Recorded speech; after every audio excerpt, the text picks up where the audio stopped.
Et je vais passer la parole à Dominique Vérien, rapporteur de la commission des lois. Monsieur le Président, Monsieur le Ministre, mes chers collègues, nous voici donc réunis pour examiner deux textes portant réforme de notre justice. Ces textes suivent les états généraux de la justice, mais Agnès Canayer en a parlé, je ne vais pas en rajouter.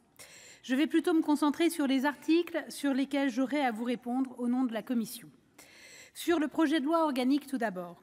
S'il est utile d'ouvrir la magistrature et d'augmenter le nombre de magistrats, nous devons aussi entendre la défiance régulièrement exprimée à l'égard de la justice, certains pensant les juges intouchables. Et il est vrai qu'au vu du résultat des saisines du Conseil supérieur de la magistrature, 3224 au cours des 10 dernières années, 88 jugés recevables, 7 plaintes renvoyées, 0 sanction, on pourrait le croire. Or, l'indépendance de nos magistrats ne doit pas se confondre avec l'irresponsabilité. C'est pourquoi l'article 8 élargit les conditions de recevabilité des plaintes des justiciables en retirant la nécessité d'articuler des griefs. Articuler les griefs. Un juriste sait ce que c'est, pas un justiciable lambda. Et sous le prétexte que l'on ne savait pas dire en droit quelle faute le juge avait faite, la demande était rejetée. Notre commission a également fait un choix de compromis en supprimant l'obligation d'audition systématique du magistrat, mais en clarifiant la définition de la faute disciplinaire et en renforçant l'échelle des sanctions. Maintenant, un sujet qui pourrait paraître anecdotique, mais ne l'est pas. Le niveau de diplôme pour exercer la profession d'avocat devient le Master 2. Soit.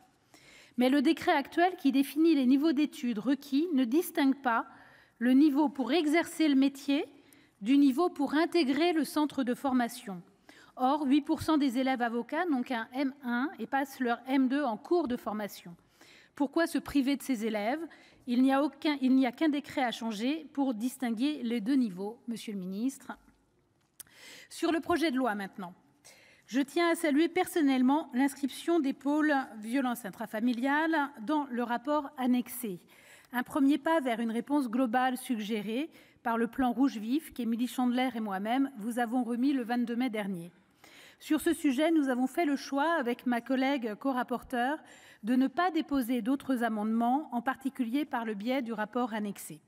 Après tout, nous aurions pu faire de ce rapport un inventaire à l'après-vert, intégrant le rapport au rapport, mais nous souhaitions conserver à votre rapport son statut d'orientation, Monsieur le Ministre.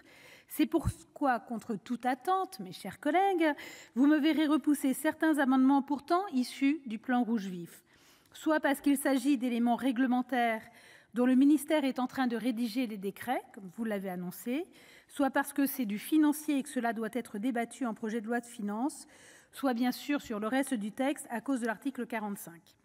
Pour le reste, ce texte porte une réforme de notre justice commerciale, largement inspirée de l'excellent travail de nos collègues François Bonhomme et Thani Mohamed Soilihi. Nous expérimenterons donc des tribunaux des affaires économiques. Nous avons souhaité rendre cette réforme plus ambitieuse en l'étendant à tous les corps de métier et en permettant à l'expérimentation d'être dans des conditions réelles, à savoir avec des juges consulaires issus des différentes professions ajoutées. Autre point notable, l'instauration d'une contribution pour la justice économique. Le Sénat y est favorable de longue date, puisque c'était proposé dans le rapport du questeur Bas de 2017, qui instaurait un droit de timbre pour responsabiliser les justiciables, tout en finançant mieux la justice en général. Attention toutefois, Monsieur le Ministre, au montant de cette contribution, en particulier pour les acteurs économiques en difficulté. Si celle-ci est pertinente, elle ne doit pas devenir un frein dans l'accès à notre justice.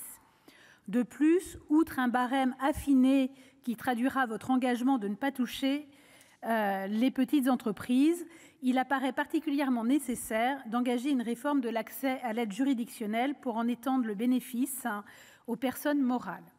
Une telle réforme, que nous n'avons pu prendre pour cause d'article 40, pourrait être compensée par cette nouvelle contribution pour la justice économique. Certains ont d'ailleurs demandé que cette contribution soit fléchée vers les tribunaux des affaires économiques.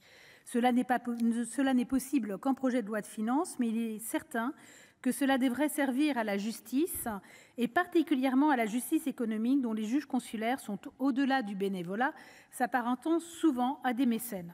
Devoir payer pour travailler, voici un concept qui n'est pas très juste pour perdurer dans un tribunal. En conclusion, il vous reste encore du travail, Monsieur le ministre. Merci. Merci donc à mesdames les rapporteurs. Et dans la suite de la discussion générale,